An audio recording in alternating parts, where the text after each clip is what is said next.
So early morning driving around Scotland, heading to Balatar, and kind of discussing difference in the games in the States versus competing over here. And there's quite a load of difference. I mean, do you think training for it's different?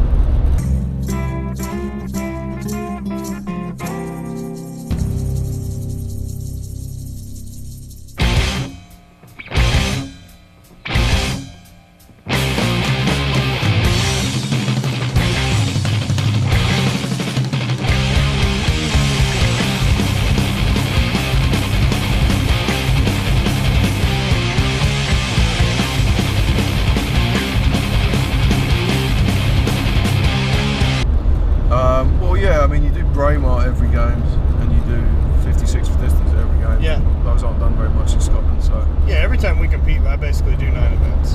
Yeah. Yeah, obviously, and sheath. Yeah. Is the big difference. I mean, we do Braemar sometimes, and we do 56 sometimes, but I think there's only about 1 or 2 games in the whole country where we throw sheath.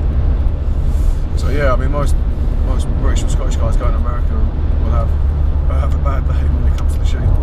But then, you know, I think another big difference is, like, I mean, with the way y'all's games are set up, you'll end up doing, a game starts at noon, and you finish at 4 or 5 o'clock. I mean, most games start at 1. And yeah. You're lucky to get off the field by half 5. I mean, all my fucking games start at 9 or 8 o'clock. So that's just stupid. That's just stupid.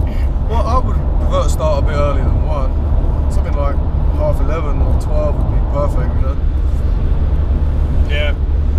And y'all's, I mean, implement-wise here versus home, I mean, you guys throw much better hammers than we do. Do you think? Yeah. I mean, that and the ground's always good. Well, the ground's good for digging in for the hammer, but... That's what I mean. I don't mean it's downhill or anything. I just mean, dude, I've thrown so many times where it's just fucking plop. Yeah. Just fucking digging a trench. Yeah, but I mean, the ground in Scotland's can often be very wet and soggy. Yeah. Which doesn't help your weights or your stuff. No, if it's too soggy, you can't push down. No, there's some places where it's very muddy.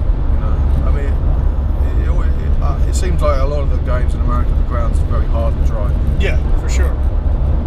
Which is, why one of the reasons I can get away with throwing on concrete. Yeah. For training. It feels real similar. Yeah. But you throw concrete.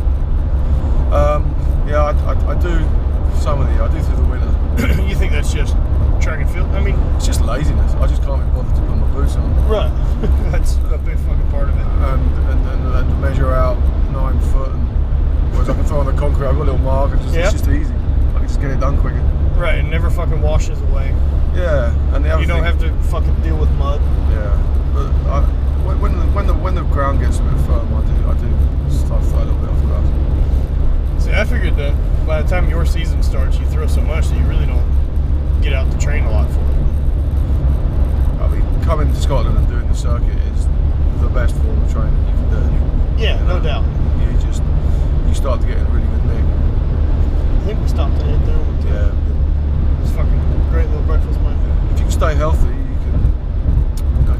I mean, personally, I always tend to just get better through the season. But I always make the effort to try and lift through the season as well. So even if I'm doing... Sure, like even 1 or 2 days a week. Even if I'm doing, like, games week, I did... This year I missed 1 game, so I did 6 games in 9 days. I still lifted once. What will you do? Like, I mean, if you've only got 1 day to lift, what I just don't like to feel... If I'm not lifting, I just feel like I'm getting weak. And it bugs me that I'm just getting weak. I can just see myself shrinking and getting weaker. And it makes me feel weak, and it's not good for my psyche. So I'll just go in and I'll just do 4 lifts. I'll squat, I'll clean with an overhead, push press or something. Or a little, power jerk.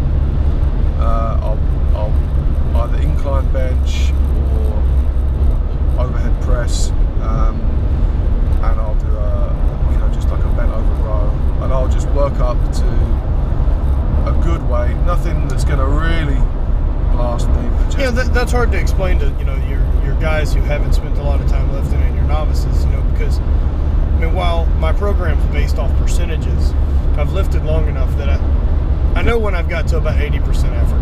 Yeah. You know, that I can say like, after this, it's going to start moving really slow. It's going to be a grind, and that doesn't do me any good during the season. Yeah. Yeah, just work up to a good poundage where you feel like you've worked. You know, enough. It's just about maintaining. I'm not trying to get strong. Right. Just trying to maintain. And I don't really want to do anything too explosive either, because it'll just fry my nervous system. And if I've got to throw, I mean, I would never throw if I had a I'd never lift if I had a competition, you know, the next day. See, there's times during the season where I'll lift the day before. Well, I say that, no. I'll lift Thursday and throw Thursday, maybe travel Friday. But, you know, it's different too, because you get to kind of drive. Whereas, in the States, you know, we don't have games during the week, but I'm on a flight every Friday. Yeah, I don't like to do anything too explosive, because it will just... think it beats up CNS? Oh, big time. So, you know... See, whereas I like doing my heavy stuff like Monday, Wednesday. Try to throw Tuesday, in a perfect week where I've got fucking time. And then Thursday, do some light snatches. You know, just really move fast. Or, you know, try to remind the body that we got to fucking move. Yeah. But then I'll take a day off on Friday to travel. Yeah. In terms of throwing, if I'm in Scotland, I'm doing a lot of games, so I generally won't throw at all. The only time I'll throw is if there's something I want to fix. Let's say I do a couple of games where my weight's just been terrible. You know, I'll have 10 throws maybe. Just try and fix something. It's kind of wherever you can fit them in. Yeah, or if my hammer's been a bit troublesome, I might take a few throws, just try and work on a couple of pointers. But it's not really training. It's just to get a few little technical pointers to take into your next game. Hopefully, fix a problem. And compared to us, you guys end up with a big variation on implements. Yeah. I don't know really. I mean, I've not done enough games in America to we throw see one the of two kinds. So we either throw the Bobby Dodd implements. The Pleasanton implements are unique. Right. So we either throw the Bobby Dodd weights with the D handle and the ball. Yeah. Or we throw the square ones with a ring. Right. But they're all exactly the same. They're either Old Celt or they're Bobby Dodd. I mean, they're all made by the same people. Yeah. So there's never any of this variance of like, we threw one with no fucking chain. And all of our weights for distance are going to be 18 inches long. Yeah. I think, so weight for height's another one where I certainly notice problems going from games to games. Occasionally you'll get, a long 56. Yeah. That's not that long, but it's got a bit of length to it. And, the time is completely different. Oh, yeah, and it's different. Yeah, there's only really 2 games that I do in the whole of Scotland, well, maybe 3 or 4, where there's a nice long 56 comparable to what I'm used to throwing in America. The rest of the time you're throwing a very, very short weight, no ring, a small handle. Some of the ring handles are really small, and I haven't got particularly big hands, and I can't even get, more than once you get the 3-finger thing sucks. And then you're going from short weight one day to a long weight the next, short weight, and what happens is you tend to leave the long weights out the front, you tend to up and down at stupid heights, I certainly feel like if we consistently threw a long weight every game, everyone's PR would probably be that's just common sense. 6 inches to a foot higher, when there's some games where we throw a block weight, there's a few games where there's some fun implements. We throw a lot of 28s that aren't long, that are short. Yeah. But that's common sense too. I mean, if you get to train with consistent shit, you throw it further. Yeah. I mean, there's guys in the States that, have both Bobby Dodd and Celtic weights for training, and depending on what games they're going to, we'll train with them. I don't. I throw the same fucking weights every week. Yeah. I think another big difference people in America may not realise is that most games in Scotland, we don't throw stones, we throw shots. Right. That's a huge difference. That killed me last year. Yeah. I just fucking not used to my hand anymore, especially, in the shot I've always thrown is like a big, I like an indoor shot. The bigger the ball, the better. Yeah.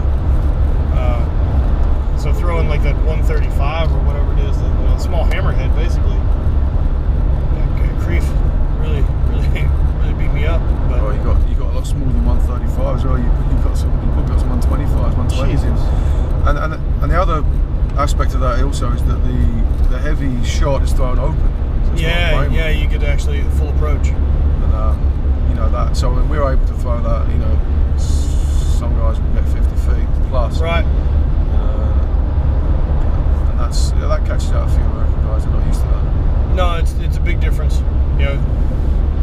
not doing it, it is a big difference of what you're used to in your hand being able to handle.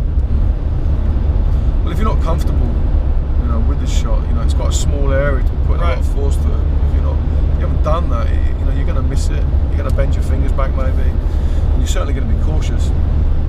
So it doesn't help. I mean, I'm very used to it. I come from a shot playing background, so it's, you know, for me it's fine. You're an incredible athlete. But stones, see, I don't mind stones either. The other thing we sometimes have here is a few games actually. We have stones which are perfectly round. Oh. And very large. But they're really big, like that one we threw in France, or? Yeah, or bigger. I mean, the ones, say, a Boyne, Oldfield's got the heavy record there, Boyne. It's the biggest 22. It's massive. It's really hard.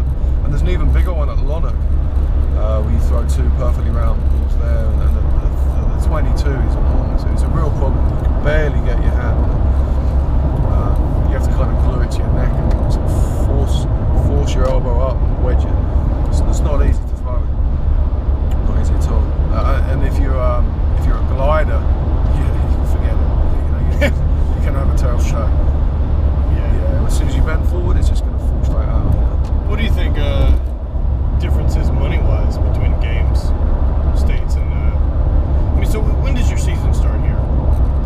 The season gets going in May. Okay. And it runs through till more or less the end of September. Alright, so that's about the same as ours. Yeah. So I usually do a game a week, basically, from that time.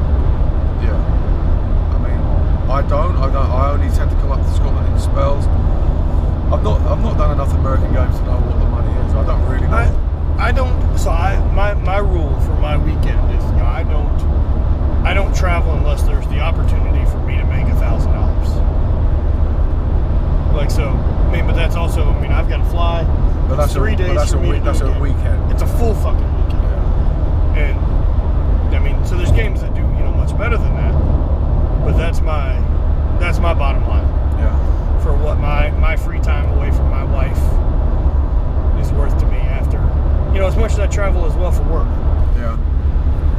Well, the thing is with Scotland is you've got a lot of games in a condensed period of time. Right. So and you can make up for quantity. And also, you know, compared to America, we're relatively close to each other. Yeah. And my philosophy is if there's a game, I'll do it. Well, right. A 4-hour drive for you is a long haul to a game, whereas I take a lot of 4-hour flights. Yeah. So, you know, there's a lot of games where the money's not great. You know, I mean, you can clear up and only make £200 or £300. But if I'm in Scotland and I'm here to throw, I mean, I'm away from home, I'm away from my family. Might as well go throw. You know, I'm not going to make any money sitting on my backside, so I'll generally go and do it. I mean, the only thing, more recently, I've started to miss the odd game just because I'm getting old. Yeah, right. Well, I mean, I just need the recovery. You can only go to the well so many times, and I mean, don't waste one on a fucking day that isn't going to have any cash. And I'll only do that if it's close to an important game where I want to be a little bit fresher and I want to make sure I throw well.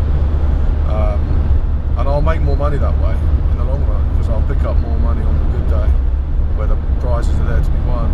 You know, there's not a lot of point in busting your balls.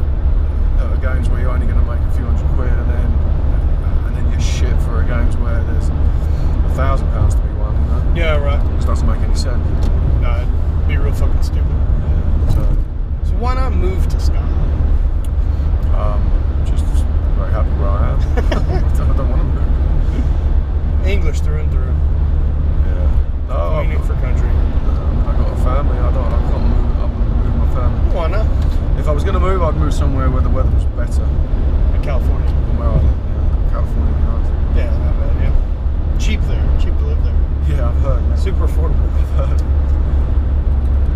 Your average apartment, from what I understand, like in San Francisco, your average like 1-bedroom apartment, about like Gregor's Flat. Yeah. $3,200 a month. You talking to rent or to rent? Really?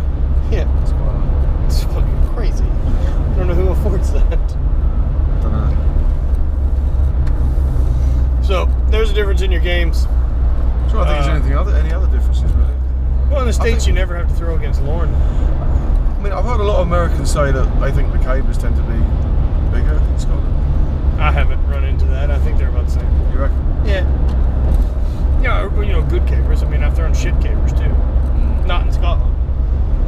But, you know, I have thrown, you know, places that have too easy of a caber. There's nothing worse than a caber that everybody just fucking flops over, yeah. Right. There's no challenge to it, and then there's no real skill to, you know, who ends up with a 12. We just easily get lucky and slap one to 12 as, you know, whoever's the best thrower there. Yeah, for sure. Other than that, differences. I guess on the whole, it's probably colder. Well, you know, and wetter. Yeah, colder and wetter, but too, you know, it's definitely. I think the athletes are treated better in the States for games. Yeah. Just because, I mean, especially with the professional class too, we're spoiled. I mean, you know, we're invited in. Mm-hmm. So I mean, typically they take care of our hotel, they take care of our flight, and then at the game, you know, I mean, there's always somebody. They've got food for us, and they've got water out on the field for us, and they've got that type of stuff. Whereas over here, you guys don't. Well, the games here are open. That's right. So it's just show and go. Yeah, I mean, no one's inviting you. You turn There's up not a professional class. No, and in that respect, anyone can have a go. I mean, anyone can. Which I like. I would rather that. I mean, the best guys are still going to win. Yeah. The games in the States would be tough though if they didn't provide travel with it, you know, with the way that we've got to travel, it'd be really hard. Well, they need to, don't they? Yeah. If you want top guys. How else are you going to fund? Well, I mean, so games like Portland doesn't provide travel, and I mean that's a serious flight for me. I mean that's a. But presumably the prizes are sufficient to make it worthwhile. Yeah. First place is I made £1,000. I made $2,200 there this year. So I mean that justifies the flight. Yeah. And it's a great game. Yeah. I've heard it's a good game. Yeah, it's good. I wish there was a way you could come over, and I wish we had like an equivalent of games week, but yeah. See, I could do more games. I mean, I've turned down a lot of games. Yeah, but you teach, man. That's the problem. I get a lot of holiday time, and you know, there's a limit to how much time I can take off during the term. And I mean, I do it. I take off time to go to Pleasant. Sure. I've never been told no. You know, I mean, I have to go to my head and say, can I have time off? And you know, he knows that I'm going to do a competition. Right. Where I'm basically making money. Yeah. You know, it's not as if I've been selected for Great Britain to go to the Olympics. You know, I'm there. It's purely self-interest. If I keep asking, eventually the answer will be no, and I never want the answer to be no. You know? No, right. Once it's no once, you know, then it's going to be no again. So I'm very careful what I ask for. Yeah. So things like Loon, unfortunately, you know, a bit of a no. I've done it once, but yeah, it's a fun game, but that's especially right after Pleasanton. Exactly. Yeah, it'd be really tough to go and ask for that vacation twice. Yeah. Why not just use this as your job? Let's just really focus on Highland game? Yeah. I can't make a living. No way. You do all the other stuff, you know? I mean, you're a popular guy, get some t-shirts going. You're an ace with technology. Too good in some ways. You got a great wallet. I know too much. No. I mean, but it could be an easier way to make some cash. Like if you were to just say, take someone else's written word, sell it as your own. Just sell it. Just tell them I don't know what happened. All right, there's your game info. If you want to come to Scotland and come through. I recommend it. It's a great time. But find one of the locals and find a Sherpa to kind of lead you around. That way you don't have to fuck about with driving on the wrong side of the road and dying. So it's not that big a deal. Whatever.